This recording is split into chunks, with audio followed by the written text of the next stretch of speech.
نہیں لگتی، اس کے آنے کے بعد ہی یہ سب ہو رہا ہے۔ وسیم نے ٹال دیا، امی آپ کو وہم ہوا ہے، یہ بے سہارا بچی ہے۔ لیکن وسیم کے دل میں بھی شک پیدا ہو چکا تھا۔ ایک رات جب سب سو گئے تو ماں قرآن پڑھنے لگی۔ اچانک کمرے کے آئینے میں حرکت ہوئی۔ ماں نے چونک کر دیکھا، وہی لڑکی آئینے کے سامنے کھڑی تھی، لیکن اس کا چہرہ اب وہ معصوم لڑکی کا نہیں رہا، بلکہ ایک خوفناک ڈائن کا تھا۔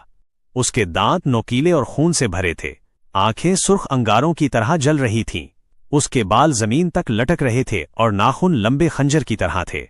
ماں کے ہاتھ کانپنے لگے، مگر زبان سے فوراً آواز نکلی، آیت الکرسی۔ ڈائن نے ایک خوفناک چیخ ماری۔ آواز اتنی بھیانک تھی کہ کھڑکیاں لرزنے لگیں اور بچے جاگ کر چیخنے لگے۔ بیوی نے دیکھا تو ڈر کے مارے بے ہوش ہو گئی۔ وسیم بھاگ کر کمرے میں آیا اور ساکت رہ گیا۔ ڈائن دیوار پر چڑھ گئی اور الٹی لٹک کر ماں کی طرف جھپٹی، مگر ماں نے بلند آواز میں سورہ الفلق اور سورہ الناس پڑھنا شروع کر دیا۔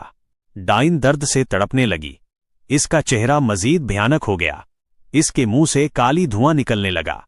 وہ لڑکی زمین پر گری اور دھواں بن کر غائب ہو گئی۔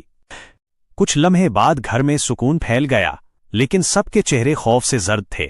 ماں نے کہا، یہ کوئی غریب لڑکی نہیں تھی، یہ ایک ڈائن تھی جو رونے کی آڑ میں ہمارے گھر داخل ہوئی۔ اللہ کے کلام نے ہمیں بچا لیا ہے۔ وسیم کی آنکھوں میں آنسو تھے۔ وہ سمجھ چکا تھا کہ کبھی کبھی جو چیز دکھائی دیتی ہے وہ حقیقت نہیں ہوتی۔ کبھی بھی کسی انجان کو ایسے گھر مت لے کر آئیں۔ اگر آپ کو یہ کہانی پسند آئی تو اسے لائک کریں، دوستوں کے ساتھ شیئر کریں، اور مزید ڈراؤنی کہانیوں کے لیے ہمیں فالو کریں۔